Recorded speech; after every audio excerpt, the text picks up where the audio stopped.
I want to encourage somebody out there who's thinking about quitting and giving up. Somebody who has been praying for years for things to turn around. You're thinking about quitting, you're thinking about giving up. Don't give up. There are some times in life where you fall down and you feel like you don't have the strength to get back up. So it's like one step at a time.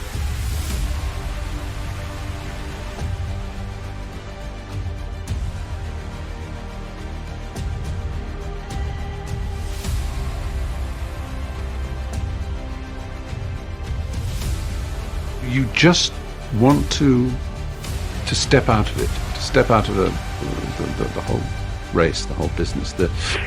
The monstrosity of being alive overwhelms you. You cannot deny the forces that once we attain a certain level of pleasure, then we're going to get used to it.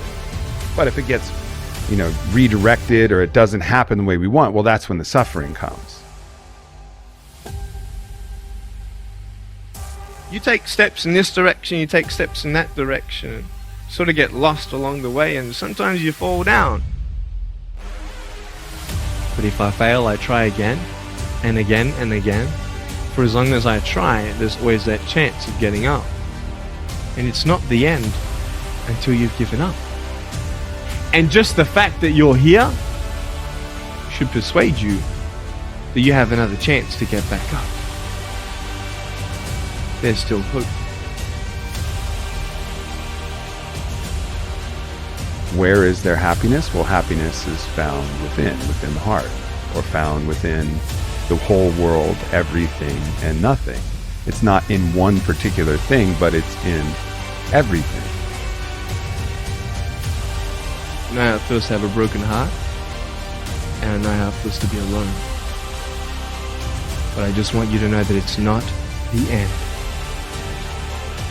You're thinking about quitting, you're thinking about giving up. Don't give up. Don't give up. Stay in it. Stay focused.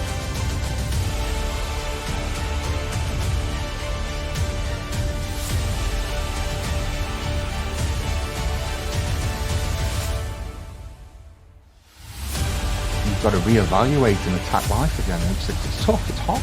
It's like being knocked back almost. Even though you're successful, it's like being pushed back again. Yeah, whether you win or you lose, the depression still sets in, right? Yeah. The number of teens, Gen Zers, 20-somethings suffering from depression and anxiety and loneliness. Loneliness is through the roof. This is one of the biggest issues that they're dealing with on college campuses. We rise to our maximum potential when we're of service to others. Going back to anxiety, going back to depression, going back to loneliness, I truly believe that's the answer. That's the way out of any kind of mental illness. It's like, I'm going to make myself a better person. I'm going to make the world a better place. And everything that I'm doing, I've got these two chariots, and I'm going down this road, or I'm going down this road, or I'm going down both together.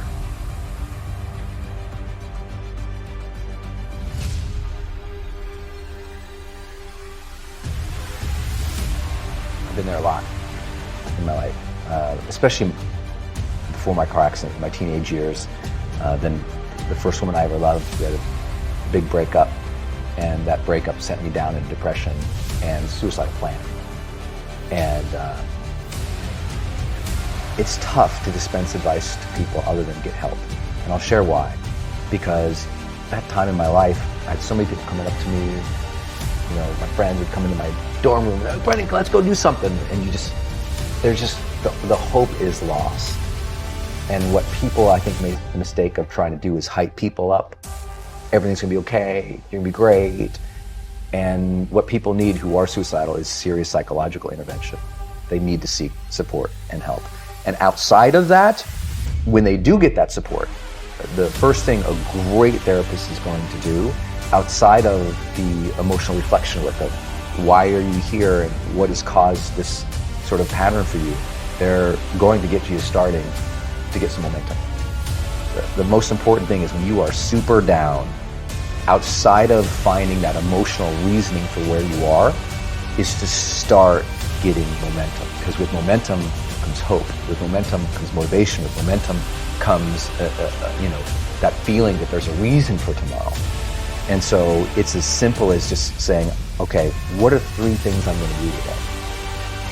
And I don't mean that like a lot of personal development guys would say, like, what are your 3 big goals for the day? Arr! I'm like, dude, sometimes that first goal is, I'm going to shower today. I'm really going to shower today. I'm going to walk to the library. I'm going to come home. And that's all I got. Like, literally, that's all I got. And you got to honor that struggle when you're in that place. Like, know that where you're at, it is okay that you're there. And now you're going to need help. And now you're going to have to set up some daily practices just every day. Win a little bit. Not like win your dreams, not like crush through goals, not like be badass, not like, no, just momentum, man. Most of the guys I've dealt with in that position who were suicidal, outside of their therapeutic work, I said, the most important thing you can do is win the morning. I don't want to ever be flippant with the advice to people who are dealing with that situation outside of get some help, get some momentum, and be okay if that momentum is really small. Because it will build. Trust that that momentum builds, and trust those gloomy and bad, dark days, trust that those are going to be there. They'll get less and less and less as you learn how to cope, but they're going to be there. And so when they're there, it's when outside of teaching people to bring the joy in my life, I teach people to honor the struggle.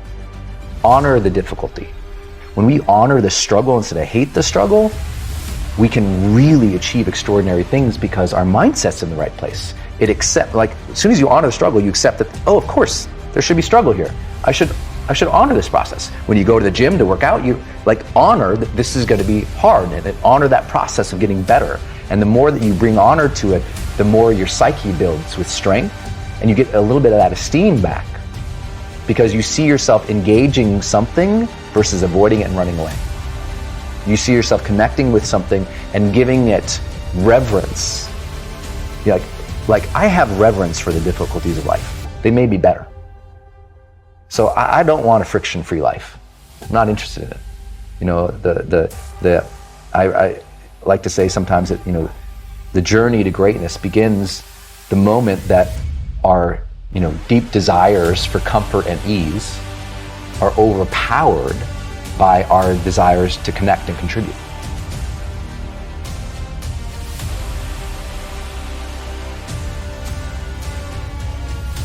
Because I look at veterans in the past. It was, I think in World War II it was called shell shock. There was all these different things, but it was not acknowledged in the way that it is now. But I think it needs to be talked about more. I think the more things are talked about, the more comfortable we are, and the more we can understand it. When I woke up one morning and saw that in a tweet that Prince Harry came out talking about his depression, it made me really happy. Because I've been places and someone has said, well, you lost an arm and a leg, so you have a right to be depressed. And I stopped him. I was like, depression is real. You don't even have to go through something traumatic. Some are caused by, something traumatic. Some can be a chemical imbalance in the brain. And I feel like if you had heart problems and saw a cardiologist, well, everyone would be concerned about you, would know you're doing better, and it would be open and honest with the crew, anybody you work with. Weird. But the most complicated organ in your body, if you have a problem with it, suddenly we don't want to talk about that? No, and you can get over it. And that's what people need to realize. You can be cured. You can get past it. That's what we need to realize. The reason I did it is because when I was in my depression, I thought I was alone. I didn't open up to anybody. So I thought someone's going to read this and it's going to help them. So I just, as nervous as I was about the book, I kept thinking that one person is going to read it. Well, now it's open up this dialogue, and I'll go and I'll speak and we'll do Q&A, and people want to talk about it. I gave a speech in Florida, and it was an older crowd. It was just, like I was going to say, they were old. And I speak what's on my heart. And I gave my speech, and as I was closing, I kind of mentioned some depression.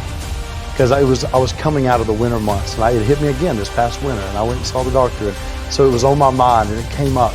And as I was saying, I thought, this generation of people probably aren't connecting to what I'm saying. When I walked off the stage and they lined up, the amount of people that thanked me for talking about mental health. And here I was, I thought they didn't want to hear. I thought I was stepping out of line.